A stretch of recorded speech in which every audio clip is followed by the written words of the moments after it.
Hey y'all, it's Sterling Murphy from Evidence Violates Community Guidelines. Currently it's the year 2020. Here's another production from my 2018 days. Cheers. I had to make a video about the war in Yemen, or what should be called the war on Yemen, after discovering some startling information about the conflict from Mr. Jake Morphonios of Blackstone Intelligence Network and to Mr. Daniel Walker of Activist News. The Saudis are deliberately targeting Yemeni children. The US, Saudis, and UAE are delivering 8 million Yemenis to death's doorstep. I knew that Yemen was under attack, but I had no idea how bad things are, and it's only recently that I've gotten back into following the news, which for me has a lot more to do with digging into particular issues rather than taking daily doses from incomplete or disinfo operations.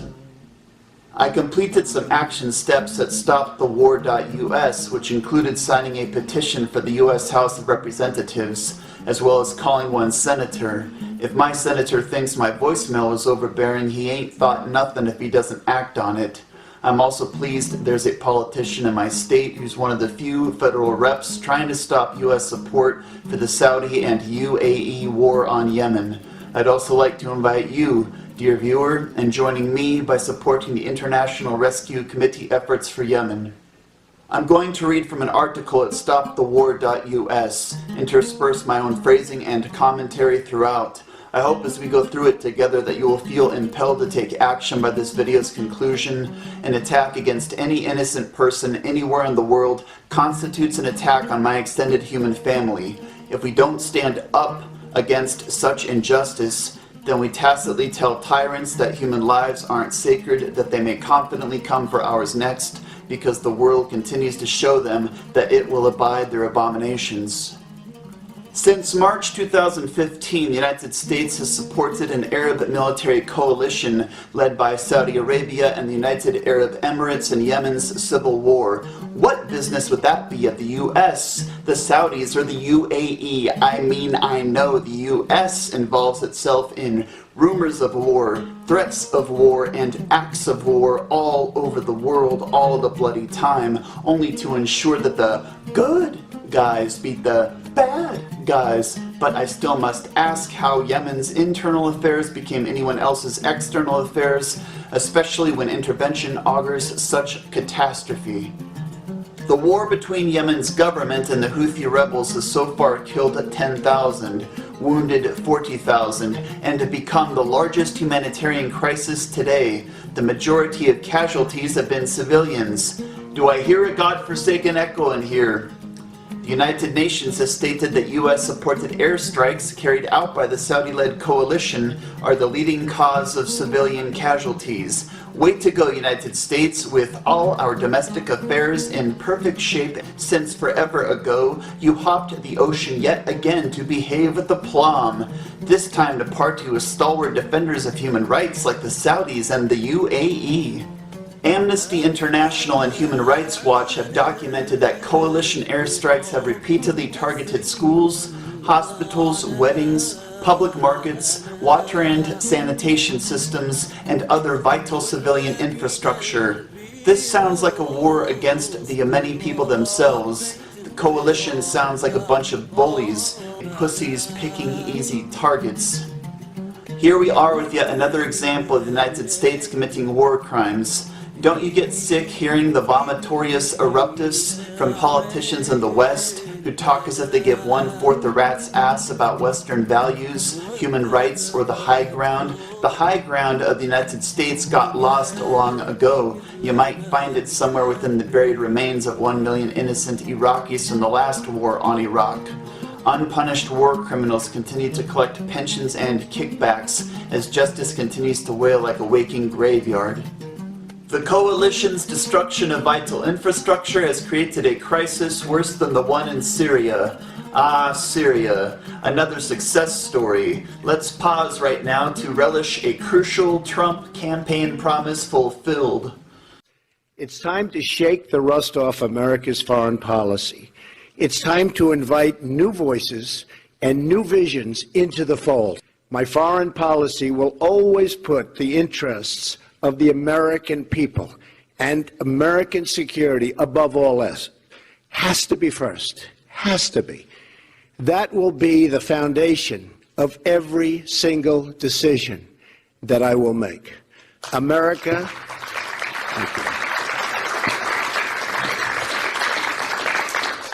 America first will be the major and overriding theme of my administration. After the Cold War, our foreign policy veered badly off course. Logic was replaced with foolishness and arrogance, which led to one foreign policy disaster after another. It all began with the dangerous idea that we could make Western democracies out of countries that had no experience or interest in becoming a Western democracy. Our foreign policy is a complete and total disaster.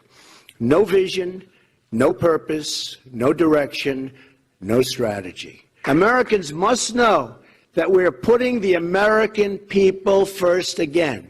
He's dreamy. He and his supporters repeatedly chanted, "More intervention in the Middle East," on the campaign trail. Build the wall. Build the wall. Build the wall. Build the wall. They will. And damn it, he's delivered. A day of deadly bombing by Saudi-led warplanes has killed at least 80 people in Yemen's capital, Sana'a.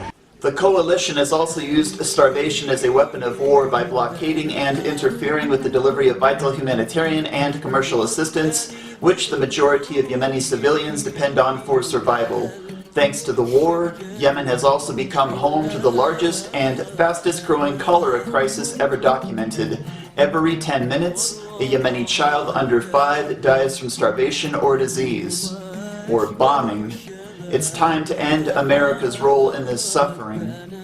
Indeed, it's time to end America's role here. It's also time to end America's alliance with the Saudi bastards who dance around with swords, export Wahhabi Islam, and behead people. I wonder if any American politician ever told the Saudi family that he was just gonna bust a move without a sword while everyone else danced up a sword storm.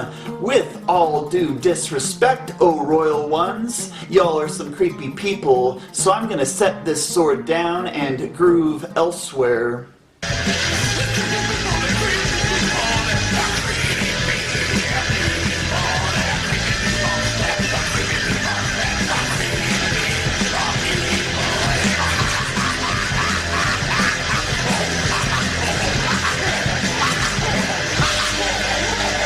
That's beautiful. That is so beautiful. People are everywhere. Congress has never authorized America's involvement in this Yemen war. Congress hasn't been interested in authorizing war properly since World War II. Who needs the King of England when we've had our own kings? Yet for almost 3 years, the United States has fueled the conflict and its war crimes.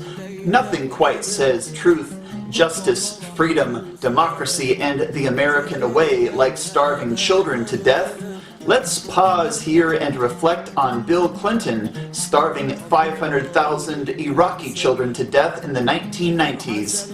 Because barbarity has truly been a bipartisan affair. We have heard that 500,000 children have died. I mean, that's more children than died in Hiroshima. And you know, is the price worth it?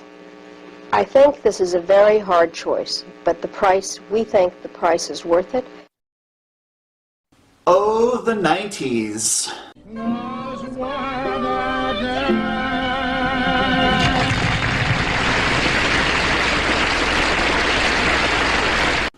The Saudis are doing everything they can to take and justify every action against Yemen, including bombing school buses, Think back to those days when your parents sent you and yours off to elementary school, how they would pack your favorite firearm in your backpack so you could jump your bus mid-route and participate in warfare. The Saudis know what those little Yemeni children are really up to. We know what the US is really up to because in this nation there's no business like war business. Millions of Americans are sick to constant death and destruction of this violent foreign policy. All my love and support to my brothers and sisters in Yemen. It breaks my heart that you're enduring this. We're going to do our best to become louder than the war machine before this campaign against you gets much worse.